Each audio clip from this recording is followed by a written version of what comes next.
In this video, we're going to evaluate piecewise-defined functions.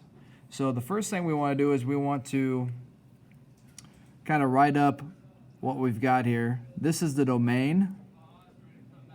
So basically this boxed area has three domains. Our domain here runs from negative infinity to infinity, and you can see that because x is less than 1, means it goes to negative infinity. X between 1 and 2, and then 2 to infinity here because it says x greater than or equal to 2. So the domain technically goes from negative infinity to infinity, but it's split into three different pieces. Those three pieces correspond with the function. So this is the function piece.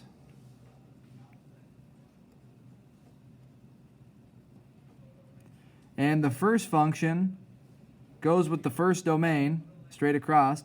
The second function goes with the second domain straight across, and the third function goes with the third domain straight across. Now, what they're going to ask you to do in problems like these is they want to evaluate this function at different numbers. So I'm going to pick numbers that will touch each of these domains so we can see how it works. So let's evaluate f of negative 10. Let's do f of negative, let's do f of 0. F of 1.5. Well, let's do f of 1 and f of 1.5. And then we'll do f of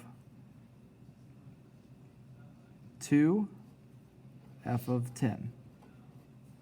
I think that'll be plenty of examples.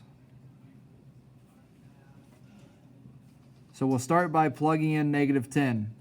When we plug in negative 10, we're plugging in for x. We first check domains. So is negative 10 greater than or equal to 2? False. That is not true. So we don't use this third function. Is negative 10 between 1 and 2? No. So we don't use the second function. Is negative 10 less than 1? Yes. So we're going to use this function, negative 2x. So we take negative 2 and we multiply it times negative 10, and we get 20, which means our coordinate would be negative 10, comma 20. Now we're going to plug in 0. We plug 0 in, 0 less than 1. That is true. So it's not going to satisfy between 1 and 2 or this other piece, so it's just the first equation.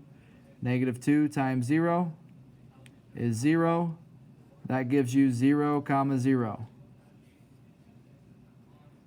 Now 1.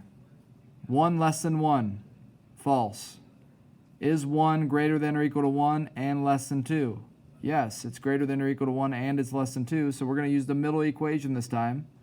So we get 1 plus 2, which is 3.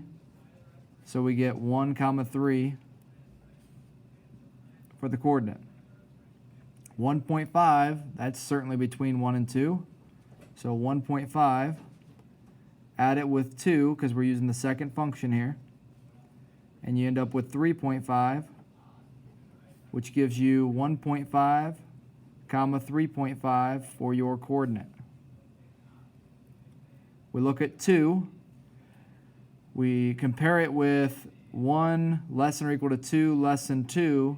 Well, 2 is greater than or equal to 1, but it's not less than 2. So we're not going to use this piece. We go to the next one. 2 greater than or equal to 2? Yes. So we're going to use the bottom piece. 2 squared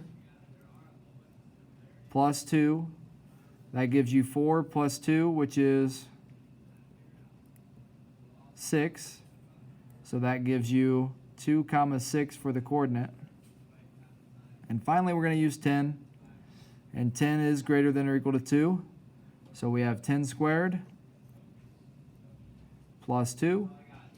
So that's 100 plus 2, which is 102. And that gives you 10, comma 102 for your coordinate. That's how you evaluate piecewise-defined functions.